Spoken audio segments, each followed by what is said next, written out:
Hello, good morning to all of you. I am Professor and Dr. P. Surendra Padya speaking from Bangalore.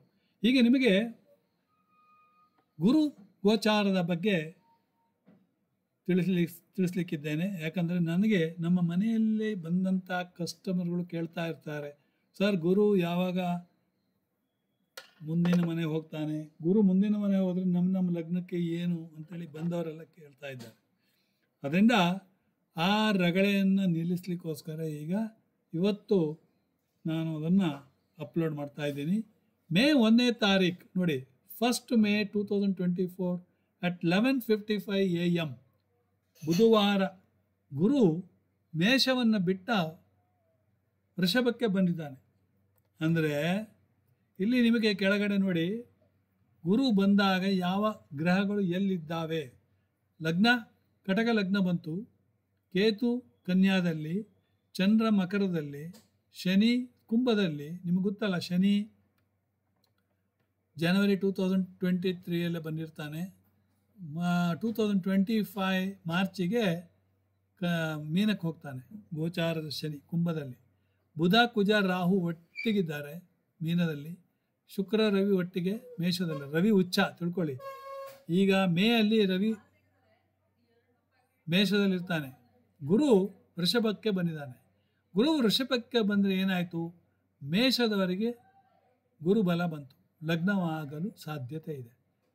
ಮೇಷ ಬಿಟ್ಟರೆ ಆಮೇಲೆ ಕಟಕದವರಿಗೆ ಗುರು ಬಲ ಇದೆ, ಯಾಕಂದರೆ ಗುರು 11ನೇ ಮನೆಗೆ ಬರ್ತಾನೆ. ಅದೇ ರೀತಿ ಕನ್ಯಾದವರಿಗೆ ಭಾಗ್ಯದಲ್ಲಿ ಗುರು ಬರ್ತಾನೆ, ಅವರಿಗೆ ಮದುವೆ ಆಗಲಿಕ್ಕೆ ಸಾಧ್ಯತೆ ಉಂಟು. ಇನ್ನು ವೃಶ್ಚಿಕದವರಿಗೆ ಡೈರೆಕ್ಟ್ ಗುರು ಇರೋದ್ರಿಂದ ಅವರಿಗೆ ಮದುವೆ ಆಗಲಿಕ್ಕೆ ಸಾಧ್ಯತೆ ಉಂಟು. ಗುರುಬಲ ಯಾರ್ಯಾರಿಗೆ ಇದೆ ಅಂತೇಳಿ ಕೇಳ್ತಾರಲ್ಲ ಹಾಗೆ. ಆಮೇಲೆ ಮಕರ ರಾಶಿಯವರಿಗೆ ಪಂಚಮದಲ್ಲಿ ಗುರು ಬರ್ತಾನೆ, ಅವರಿಗೆ ಮದುವೆ ಆಗಲಿಕ್ಕೆ ಸಾಧ್ಯತೆ ಉಂಟು. ಇನ್ನು ಮೀನದವರಿಗೆ ಗುರು ಯಾರಿಗೆ ಇನ್ಯಾರಿಗೆ ಇಲ್ಲ, ಅಷ್ಟೇ ಪಂಚಮ, ಅದೇ ಲಾಸ್ಟ್. ಆಯಿತಾ? ಈಗ ಈ ಆರೋ ಮಾರ್ಕನ್ನು ಪ್ರತಿಯೊಂದು ಗ್ರಹಗಳಿಗೆ ಹಾಕಿದ್ದೇನೆ. ಅದು ದೃಷ್ಟಿ ಮತ್ತು ಇನ್ಫ್ಲೂಯೆನ್ಸನ್ನು ತೋರಿಸ್ತೇನೆ. ಇನ್ಫ್ಲೂಯೆನ್ಸ್ ಕೇತು ಮತ್ತು ರಾಹುವಿನಲ್ಲಿ ಇದೆ. ಕೇತು 3ನೇ ಇನ್ಫ್ಲೂಯೆನ್ಸು ಕಟಕದ ಮೇಲೆ, ಹಾಗೆ 3ನೇ ಇನ್ಫ್ಲೂಯೆನ್ಸು ಅವನು ವೃಶ್ಚಿಕದ ಮೇಲೆ ಹಾಕ್ತಾನೆ. ರಾಹು 3ನೇ ಇನ್ಫ್ಲೂಯೆನ್ಸು ವೃಷಭದ ಮೇಲೆ, ರಾಹು 3ನೇ ಇನ್ಫ್ಲೂಯೆನ್ಸು ಮಕರದ ಮೇಲೆ ಹಾಕ್ತಾನೆ. ಅದು ಬಿಟ್ಟರೆ ಗುರು ನೇರವಾಗಿ ವೃಶ್ಚಿಕವನ್ನು ಎಲ್ಲ ಗ್ರಹಗಳು ನೇರವಾಗಿ ನೋಡ್ತವೆ.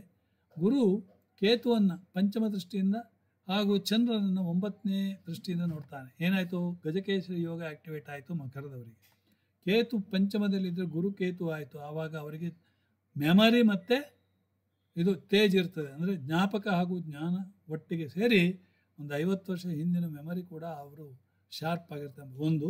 ಎರಡನೇದಾಗಿ ಗುರುಕೇತು ಅಂದರೆ ಅಕ್ಕಲ್ಟ್ ಸೈನ್ಸ್, ಜ್ಯೋತಿಷ್ಯ ಅವರಿಗೆ ಒಂದು ಇಂಟ್ರೆಸ್ಟ್ ಇಲ್ಲ, ಜ್ಯೋತಿಷ್ಯ ಬರ್ತದೆ.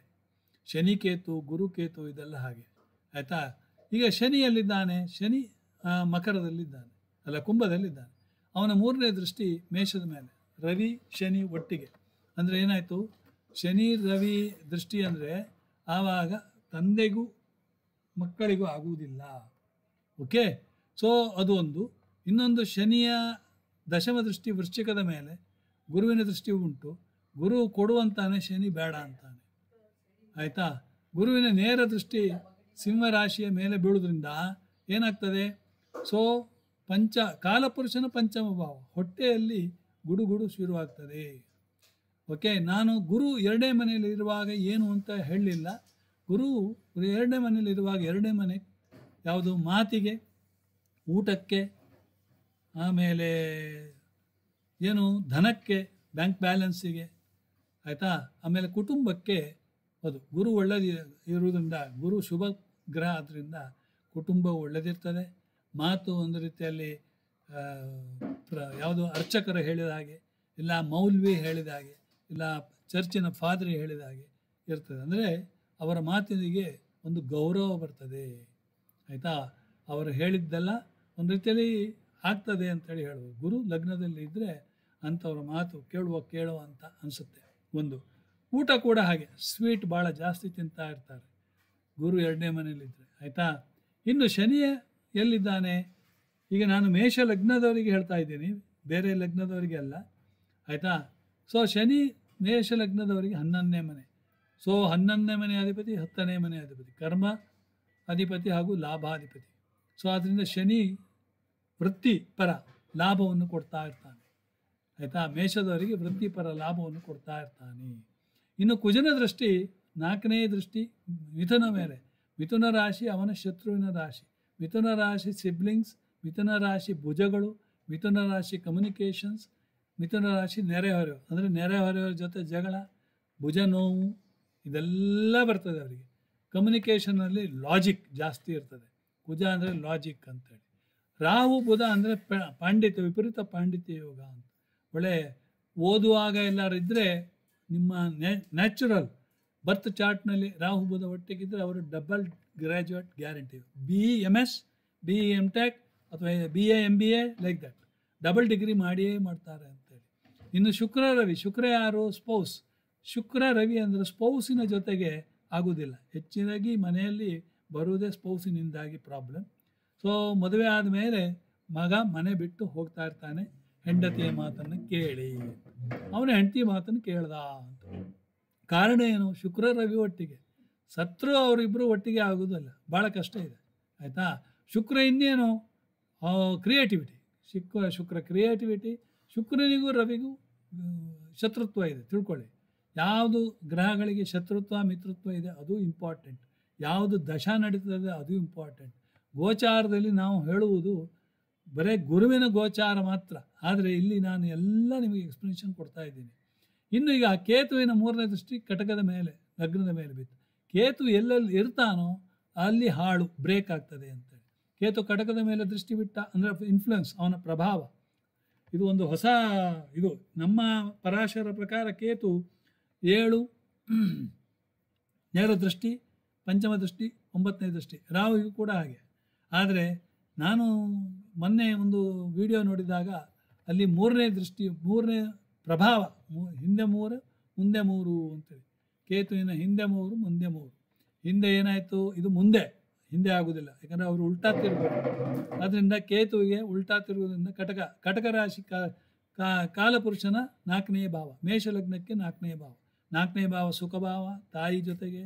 ಇದೆಲ್ಲ ವಿದ್ಯಾಭ್ಯಾಸ, ಹೈಸ್ಕೂಲ್ ವಿದ್ಯಾಭ್ಯಾಸ. ಸೊ ತಾಯಿ ಜೊತೆಗೆ ಬ್ರೇಕಪ್ ಆಗ್ಬೋದು, ತಾಯಿಯಿಂದ ದೂರ ಸರಿಬಹುದು.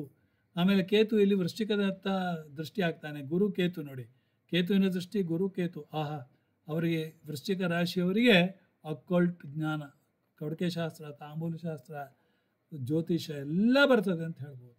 ಆಯಿತಾ. ಸೊ ಕೇತು ಕನ್ಯಾದಲ್ಲಿ ಇರೋದ್ರಿಂದ ಮೇಷ ಲಗ್ನದವರಿಗೆ ಅದು 6ನೇ ಮನೆ. ಸೊ ಋಣ ರೋಗ ರಿಪು ಅಂತೇಳಿ. ಸೊ ಅಲ್ಲಿ 6ನೇ ಮನೆಯಲ್ಲಿ ಕೇತು ಭಾಳ ಒಳ್ಳೆಯದೇ.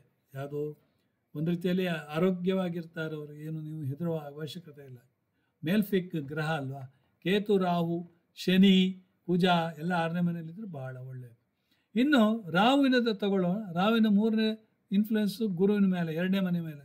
ಆವಾಗ ಏನಾಯಿತು? ರಾಹು ಚಟ ಚಟ ಚಟ ಮಾತನಾಡೋ, ರಾಹು ಎಕ್ಸ್ಪಾನ್ಷನ್, ದೊಡ್ಡ ಮನೆ ಕಟ್ತಾರೆ. ಸೊ ರಾಹುವಿನ ಗೋಚಾರ ಎಷ್ಟೋ, ಅದು ಗೋಚಾರದ ರಾಹು. ಇನ್ನೊಂದು ಅಬಾಬ ಅಂದರೆ ಇನ್ನೊಂದು ವರ್ಷ ಇದ್ದಾನೋ ಏನೋ ಗೊತ್ತಿಲ್ಲ. ಸೊ ಅವನ ದೃಷ್ಟಿ ಈಗ ವೃಷಭದ ಮೇಲೆ ಬೀಳುವಾಗ ಅವರು ದೊಡ್ಡ ಮನೆ, ದೊಡ್ಡ ಕಾರು.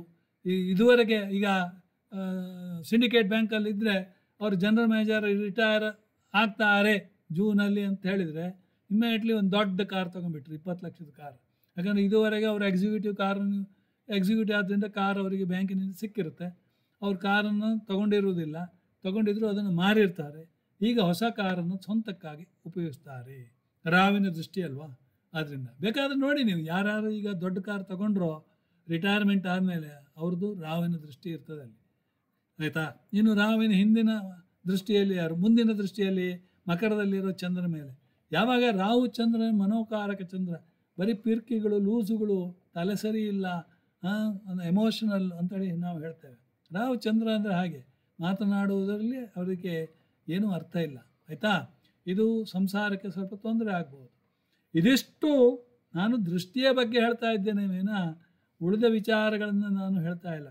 ಸೊ ಗುರು 1 ವರ್ಷದವರೆಗೆ ನಿಮಗೆ ತೊಂದರೆ, 11 ತಿಂಗಳು ನಿಮಗೆ ಒಳ್ಳೆಯದೇ ಮಾಡ್ತಾನೆ.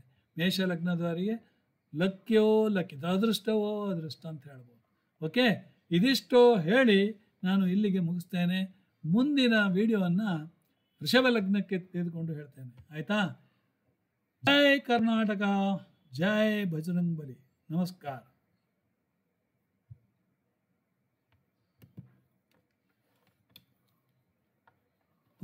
ಕರೆಕ್ಟ್ 10 ನಿಮಿಷ ತಗೊಂಡಿದ್ದೇನೆ.